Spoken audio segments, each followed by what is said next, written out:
I started when I found out the truth. It surprised me, and I felt thankful to my father-in-law. It also made me feel free. My name's Charlotte, born in April, with a name that reminds you of blooming flowers. It's been 45 years since then. I've spent my life taking care of my family as a wife and mom, enjoying every day. But there were troubles beyond my family. Back then, my family was all I needed for happiness. I met my husband, Joseph, at a club in college. We hit it off, started dating, and eventually got married. We have a son, but he works in the city and only comes home every 6 months. So it's mostly just Joseph and me now. We used to love going back to places we visited when we were dating. How about Six Flags tomorrow on our day off? Joseph suddenly asked. Caught off guard, I tried to remember what happened 23 years ago at that amusement park. Let me think. Oh, I remember. After riding the teacups, I got dizzy and fell into a nearby pond. That's right, I was so embarrassed. I almost wish I didn't know you. You're so mean. Why did you let go of my hand then? We laughed about my embarrassing moment, making it a cherished memory. Even when it was just the two of us at home, we never lost our cheerful spirit. We had a happy life. Joseph's work shifts meant we sometimes didn't see much of each other, but I adjusted my schedule to match his, so I rarely felt lonely. Then, something major happened that would change everything. Our father-in-law was diagnosed with terminal pancreatic cancer. The surgery was tough, and the chances of survival were very low. It was a terrible illness. Both Joseph and I were filled with anger, clenching our fists in frustration. When a loved one gets seriously ill, you feel lost, not knowing what to do. Joseph's sister lived in the next town over, but she didn't know about this yet. Joseph decided to call her. After 7 rings, a loud, shrill voice answered the phone. Why are you calling at this hour? I'm busy making dinner, she grumbled when Joseph called her. We need to talk about something important. We'll come over tomorrow evening, Joseph replied, ignoring her complaints. Even though she wasn't thrilled about the sudden visit, there were more important things to worry about. After giving her the necessary information, Joseph hung up. Normally, Joseph didn't pay much attention to his carefree sister-in-law. She rarely showed up at family events and didn't really get along with him. But this time was different. The next day, we quickly took time off and went to her house. When we rang the doorbell, her husband, who wasn't the friendliest person, answered first. He opened the door with a stern expression, giving us an intimidating look. It wasn't a welcoming sight. In the living room, she gave us a cold stare. Even though we hadn't seen each other in 6 months, she treated us worse than strangers. Amidst the tension, Joseph fixed his intense gaze on her. As he told her about their father's illness, she said something shocking. So what? Are you blaming Dad for getting sick? You didn't come here expecting me to take care of him, did you? Instead of feeling sad about her father's illness, she seemed more worried about inconvenience to herself. It was the first time I saw a daughter disrespect her sick father like that, and I felt embarrassed for her as a fellow human being. My anger rose, and even my parents, who had planned to speak calmly, were getting frustrated. That's too much. You're his daughter, aren't you? Even if a loved one is suffering, you can't be so cold. If the situation were reversed, you would definitely be upset. I hoped she would think about what I said and calm down. But I was wrong. Don't lecture me. There's no rule saying I have to care for him just because I'm his daughter. If you're so worried, why don't you do it? Joseph is his child too. True, Joseph is also his father's child, so it's unfair to expect his sister to shoulder all the responsibility when she's being so irresponsible. I thought she should step up and help out during this tough time. But people like her are good at finding excuses. What she said wasn't entirely wrong, and I realized it was pointless to argue further. So I let it go, even though we didn't want to league our father-in-law to his daughter, who clearly didn't want to deal with it. As a working couple, we didn't have the time. Unlike her, I found fulfillment in my job, and if Joseph had to quit, it would strain our finances. As I weighed my options, my sister-in-law revealed her trump card with a smug look on her face. Hey Charlotte, you have a nursing certification, right? You know more than me, a total amateur.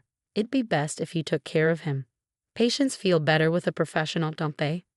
I had worked as a certified nursing assistant, CNA, in a nursing home 15 years ago and got certified so I could care for my parents if needed, since I'm an only child.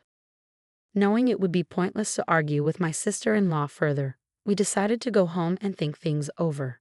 I'm sorry you have such an uncaring and troublesome sister-in-law. She's not the type to listen even if I spoke up, so I didn't say anything. It's all right. I knew no matter what you said, it wouldn't change anything. It's not your fault, Joseph. What should we do? I asked. I know you love your job, and I don't want to take that away from you just because my dad got sick. But seeing Joseph care so much about me made me happy. Unlike my sister, I'm not heartless. I want to cherish every moment with my dad, Joseph replied. Don't worry about me. I'll figure out my job situation later. What matters most is that I met you because of your dad. I'm grateful for that, I said, holding Joseph's hand as I saw the regret in his eyes. Let's face this together, I continued, seeing Joseph's expression lighten a bit. The biggest problem here is money, right? While talking with Joseph, we discovered that my father-in-law had only signed up for the cheapest insurance available. That meant we have to pay for most of his care out of our own pockets. Well, his daughters definitely won't offer to chip in, Joseph said. They should be contributing more if they're not going to help take care of him.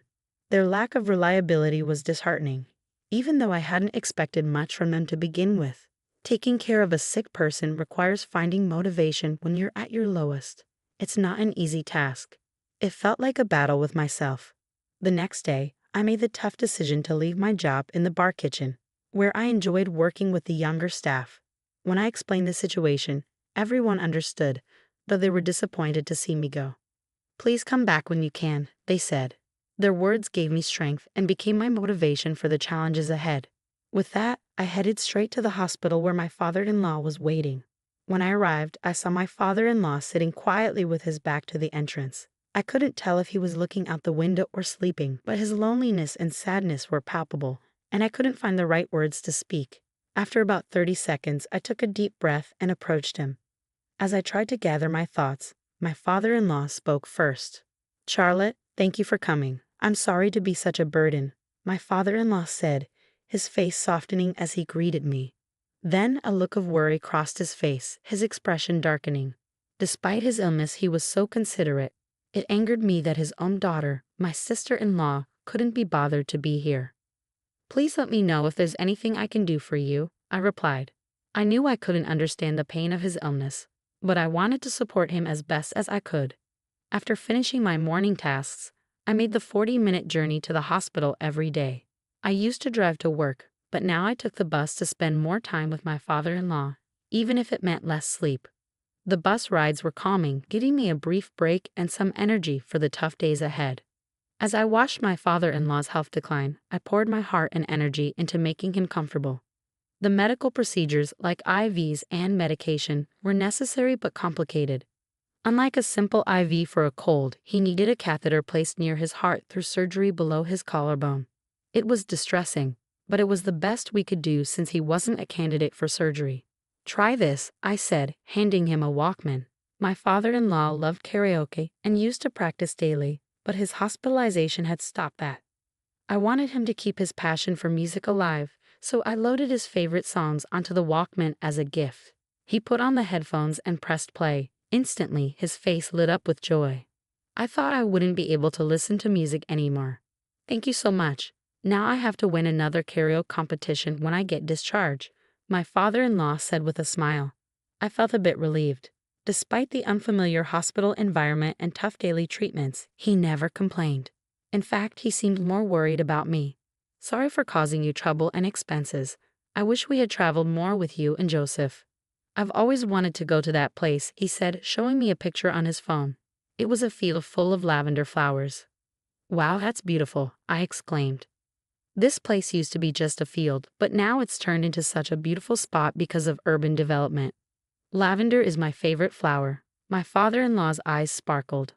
I wished for his recovery even more urgently. From then on, I decided to stop by a florist before going to the hospital for my father-in-law, who loved flowers. After you left, I felt lonely, but having flowers around changes things. I found myself talking to the flowers, and the nurses looked at me like I was strange. We shared a good laugh over this. 2 weeks later, a feeding tube was attached to my father-in-law, who had been eating normally until then. His body was visibly turning more yellow, and his voice calling my name lost its energy. I had to suppress my fear and act strong, which was tough. I hadn't expected him to become bedridden in just 2 weeks after the cancer diagnosis. The disease's severity weighed heavily on me. I wanted to say, "Stay strong, Dad," but I knew he would be the most frustrated. He probably didn't want to admit that he was weak and would blame his body for not cooperating. His occasional smile showing strength was a relief for me. I often excused myself to the restroom, unable to hold back my tears. After washing my face with cold water to calm down, I returned to his room. Joseph also spent quality time with his father during breaks or days off. I found solace in alone time at a cafe in the hospital. Father-in-law seemed happier when talking with his son, so I made sure they had plenty of time together. An hour later, when I returned to the room, they were discussing insurance money. "I want my modest insurance money to go to Charlotte, who's taking great care of me," father-in-law said, turning towards me. He had changed the beneficiary to ensure that I would receive the money if something happened to him. Then the door flung open with a bang, and my sister-in-law stormed in, hurling abuse. "I heard your conversation. Why did you change the beneficiary to her? It used to be me. Change it back immediately or I'll spread the word that you're the worst father ever." Her words stunned both Joseph and me. Surprisingly, father-in-law defended her. "Okay, I understand. If you feel strongly about it, I'll change the beneficiary back to you. But promise me you'll stop saying hurtful things to Charlotte. She's Joseph's beloved wife, and I won't allow her to be hurt, no matter what," he said sternly. It seemed my sister-in-law's obsession with money was intense. Once father-in-law said that, she nodded quietly and left the room. I wanted to follow her out of disbelief, but my husband and father-in-law stopped me, so I reluctantly sat down. However, something about their behavior seemed off, leaving me with a big question mark in my mind. "Hey, why are you guys laughing?" I asked, puzzled by their amusement. My father-in-law began to explain between chuckles. "That silly girl really believed all my assets were tied up in insurance and went home." "Your plan worked well, Dad," he said, handing me 3 bank cards from a locked drawer. He revealed that they held a fortune beyond my wildest imagination, leaving me speechless with surprise. "I knew you were wealthy, father-in-law, but why were you only enrolled in a single minimal insurance plan?" I wondered aloud. However, he'd assured me that the insurance plan was decent, promising $10 million in case of his death. "All my assets are on these cards. I know I don't have much time left, so I want you to use it. I'm sorry for all the expenses I put you through with my hospital bills, flowers, and clothes," he explained sincerely. No, the money we spent isn't a big deal at all. We can't accept such a huge sum. It would feel like a punishment," I protested. "Just take it as a token of gratitude for taking care of me, and remember, keep this a secret from her," my father-in-law insisted. It seemed that, like us, he didn't think highly of my sister-in-law due to her selfish behavior and lack of consideration for family. That's why we had decided to leave her only the bare minimum, if anything, if something happened to him. "Won't you accept my offer?" Faced with their earnest gazes, I found it hard to refuse. I felt guilty but agreed nonetheless. 2 weeks later, following my father-in-law's wish to spend his remaining time in a more home-like environment receiving palliative care, we moved into a hospice. We reached out to my sister-in-law just in case, but her only response was, "Good for you." It was truly an eye-rolling moment. Despite her absence, the warm conversation between the 3 of us continued. "I'm sorry for causing you trouble with my secret, but there's one more thing. Did you know my father was Martino Aaron?" My father-in-law revealed. "What do you mean, the famous singer? I've seen him on the hit nostalgia song show." "Are you serious?" "That's news to me," I exclaimed. This was big news. Even Joseph didn't know. Apparently, it was not public knowledge that my father-in-law was Martino Aaron's son. He was a secret child, and because Martino Aaron was a public figure, it was kept under wraps. However, Martino Aaron apparently doted on my father-in-law behind the scenes and shared his wealth with him before he passed away. "When I'm gone, go here," my father-in-law said, handing us a piece of paper with an address written on it. He kept evading our questions for more details. A month later, after living his final days at the hospice, my father-in-law peacefully passed away. "Father-in-law," I sobbed, calling for him one more time, but there was no answer. Gratitude welled up in me for how he had always treated me like his own daughter, and tears streamed down my face as we stood by his side, leaning on Joseph for support. At the funeral, my sister-in-law arrived and began crying loudly, a stark contrast to her previous attitude. She talked to the attendees as if she deeply cared for her father. I wanted to expose her true intentions of only caring about money, but I knew it wouldn't make my father-in-law happy. Instead, I decided to think of her as a stranger, which eased my mind somewhat. After the funeral, she didn't bother us, and we didn't bother with her either. A week after my father-in-law's passing, Joseph and I went to the location written on the piece of paper he had given us. We were astonished by what we found. "What is this?" we both exclaimed as we stood before an enormous, opulent mansion, unlike anything we had ever seen before. Unsure of what to do, we decided to explore the vast gardens first. Suddenly, a woman emerged from the house, startling me so much that I fell backward. "I'm sorry, I didn't think anyone was here," she said with a kind smile as she invited us inside. The interior was extravagant, with marble, diamonds, and ornate decorations. It felt like we had stepped into a dream. The woman guided us to a room with plush chairs where we sat down. As I tried to process the reality of the situation, she began to speak slowly. "I've been the caretaker of this house. Your father owned it and used it to entertain his friends from time to time. Every time someone would visit, I would come to assist. But now, there's no longer a need for me to be here. Your father's final wish was to hand over the ownership of this house to you, Joseph and Charlotte." After saying this, she handed us a set of keys, a map of the house, and a notebook detailing the location of various valuables. "I'm glad to have met the people your father treasured the most. I wish you happiness," she said before leaving. After 2 hours of exploring, we found a letter from my father-in-law in a desk drawer in the study. It stated that we could live in or sell the house as we wished. We couldn't express our gratitude to him enough for leaving us not only a fortune, but also this grand mansion. With him no longer with us, all we could do was continue living in this world for his sake. The following month, we decided to visit a hotel that my father-in-law had wanted to go to for 15 years. On the way there, we played his favorite music and talked to a photo of him. "Father-in-law, we're finally going on a trip together. Let's have a blast today," I said suddenly, and a leaf fell and stuck to our car window, shaking lightly. It felt like father-in-law had answered us, which made me happy. 3 hours later, we arrived at the historic hotel he had spoken of, nestled in a quiet spot surrounded by peaceful nature. Photos of several past presidents adorned the walls, adding to its recognition and importance. After we were shown to our spacious room, we sat down on the sofa, enjoying the welcome drinks and fresh fruits. "It's been a while since we've been able to enjoy a leisurely trip like this," Joseph remarked. "Yeah, well, Dad's with us today," I replied. It had been a while since Joseph and I shared a meaningful glance, and I couldn't help but feel a bit embarrassed. After indulging in the spa and exploring the hotel, it was finally time for the meal we had eagerly awaited since we had ordered for 3. The room service staff, upon delivering our meal, was quite surprised when we explained the situation. They nodded in understanding with a kind smile. After reminiscing about my father-in-law for a while, they even offered us a complimentary bottle of wine. "This is delicious, just like Dad would say," I exclaimed. I wasn't used to drinking much, so I got a bit tipsy that day, and my memory became a bit hazy. However, Joseph, who had a higher tolerance for alcohol, remembered my actions and recounted them to me the next morning.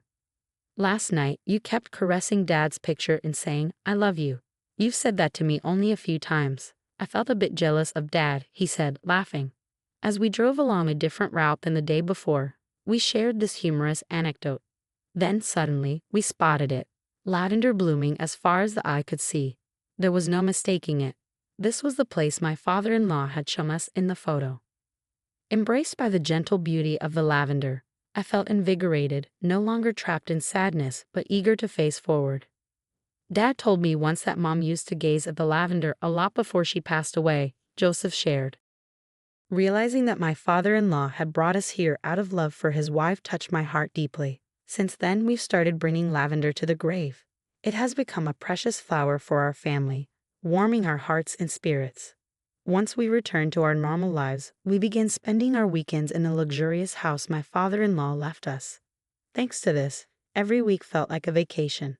My love for Joseph deepened and my gratitude to my father-in-law overflowed. I can't count how many times tears of joy soaked my clothes. Fast forward a month later, It was a weekday around 7 p.m. After Joseph came home and took a bath. I was preparing dinner when the doorbell rang. When I checked the monitor, I saw my sister-in-law. She rarely comes to our house. I wanted to pretend we weren't home, but with Joseph's car in the driveway and the lights on, that wasn't possible. As I hesitated, my impatient sister-in-law began pounding on the door. Worried about the neighbors noticing, I quickly turned off the stove and hurried to the door. As soon as I opened it, she started yelling before the door fully closed. "Where the hell are you two?" "On the weekend." It seemed she had come to our house over the weekend, but Joseph and I weren't there. I couldn't tell her why, so I remained silent as she glared at me threateningly. All right, come this way," I said, leading her to the living room. I didn't want her lingering at the front door, so I intended to let Joseph handle her. Just then Joseph, fresh from his bath, appeared at the entrance, and I sighed in relief. "What brings you here around dinner time?" Joseph asked straightforwardly. As I watched them, he led her to the living room, and the conversation continued. "I came to light incense for Dad at the family altar over the weekend, but you two were nowhere to be found," she said self-righteously. Her tone still irked me. Then, out of the blue, Joseph dropped the bombshell. "I actually spent my weekend dating Charlotte, trying to pass on all the love that Dad gave me. Sorry if this doesn't sit well with you. A sister who has to deal with her husband being lovey-dovey with another woman," Joseph said. My voice and sister-in-law's overlapped in shock. "What?" she exclaimed. Sister-in-law was visibly shaken by this unexpected revelation. "There's no way." "What are you talking about?" "There's no way he could be interested in any other woman but me," sister-in-law protested. Immediately after, Joseph took out his mobile phone from his pocket and showed a picture to sister-in-law. Curiosity piqued. I peeked at the photo, and sure enough, it was sister-in-law's husband arm in arm with another woman. Sister-in-law's fury and sadness reached the peak, and she seemed to stop caring about me and Joseph. As soon as she got the picture forwarded from Joseph, she stormed off. The next day and the day after, when I asked Joseph, who didn't talk about sister-in-law, what happened to the couple, he said he didn't know because he had blocked sister-in-law's contact. "I don't consider her a sibling anymore. All I want is to live a peaceful daily life with you," Joseph said. Fast forward a month later, while out shopping with Joseph as usual, we bumped into a neighbor from where sister-in-law lived. Apparently, the sister-in-law couple was in the midst of divorce discussions, with the husband completely out of love with sister-in-law and a reluctant sister-in-law still not wanting to split despite the infidelity. As much as it sounds like a tough situation, I've decided to stop worrying about sister-in-law and just focus on living my own life. As long as I have Joseph, I have nothing to fear. Father-in-law always used to say the key to happiness is to laugh a lot and think out loud. I'm going to go back to my old job soon, but I plan on adhering to father-in-law's advice and enjoying life to the fullest, even for father-in-law's sake. Joseph and I both love to sing, and we've promised to participate in a karaoke competition together. Our goal: to make it to the same podium that father-in-law did, to reach the top as we let our singing voices resonate towards the heavens.